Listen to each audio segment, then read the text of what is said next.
C'est la deuxième vidéo sur les tableaux de signes. On a déjà vu comment tracer le tableau de signes pour des polynômes de degré 1 et 2. Et on va réutiliser toutes ces connaissances ici pour tracer le tableau de signes de combinaison de polynômes. Ce sera plus clair avec un exemple. Regardez la fonction f de x qui est présentée ici. La première chose à faire, c'est de bien la regarder, de bien l'analyser, pour constater qu'elle est constituée de 3 blocs. Ces 3 blocs, individuellement, sont assez simples, puisque ce sont tous les 3 des polynômes de degré 1, c'est-à-dire des fonctions affines.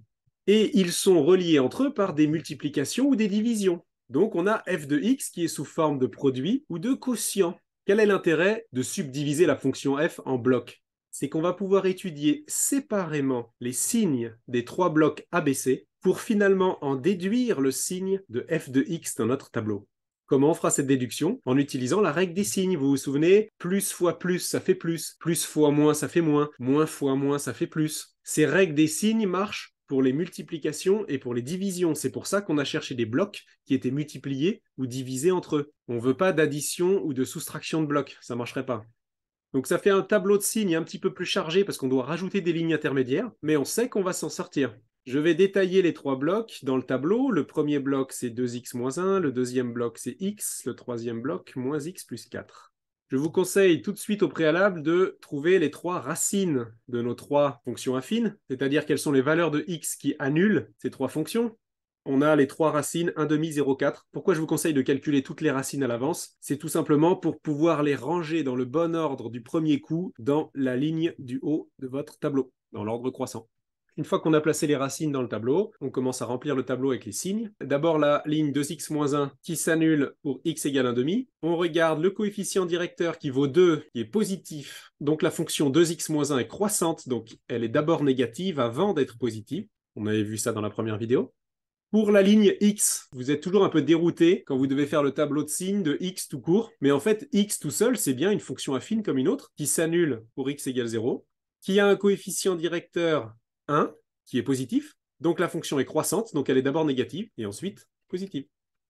La ligne moins x plus 4 maintenant, on met le 0 sous la racine correspondante. On regarde le coefficient directeur qui vaut moins 1. Ici, c'est négatif, donc la fonction est décroissante, donc elle est d'abord positive et ensuite négative. On peut maintenant en déduire le signe de notre fonction f de départ. Alors peu importe si c'est des multiplications ou des divisions, ici on a moins, moins, plus, les deux signes moins se neutralisent et on a quelque chose de positif à la fin.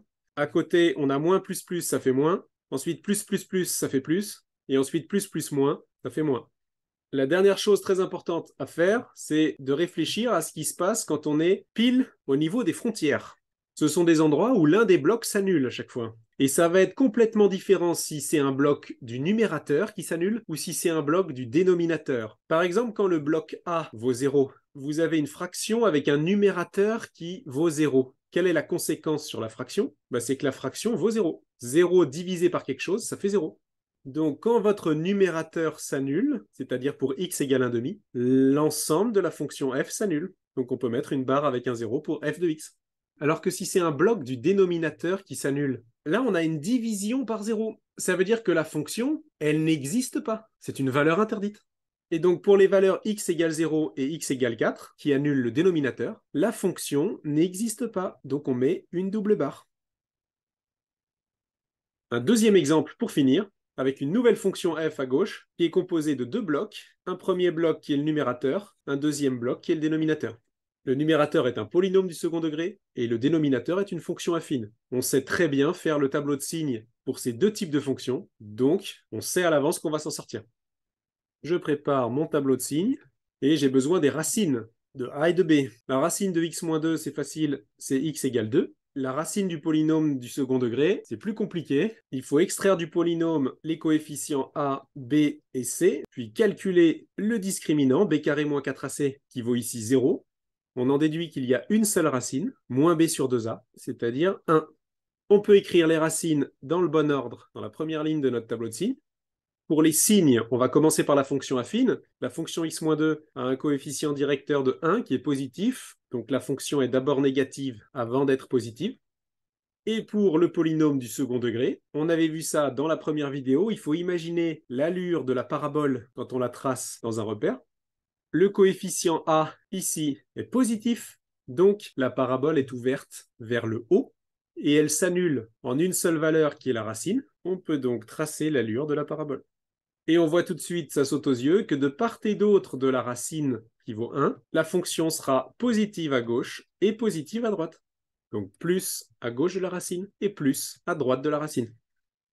On peut maintenant en déduire le signe de la fonction f en utilisant la règle des signes. Plus divisé par moins, ça fait moins. Plus divisé par moins, ça fait moins. Et plus divisé par plus, ça fait plus. Attention maintenant à bien gérer les frontières pour finir. F est une fraction. Quand son numérateur s'annule, la fraction vaut 0, alors que quand c'est son dénominateur qui s'annule, la fraction n'existe pas, donc on met une double barre. Le tableau de signes de f est terminé. N'oubliez pas de toujours vérifier votre tableau de signes en traçant la fonction f dans votre calculatrice pour voir si le graphique est cohérent avec votre tableau.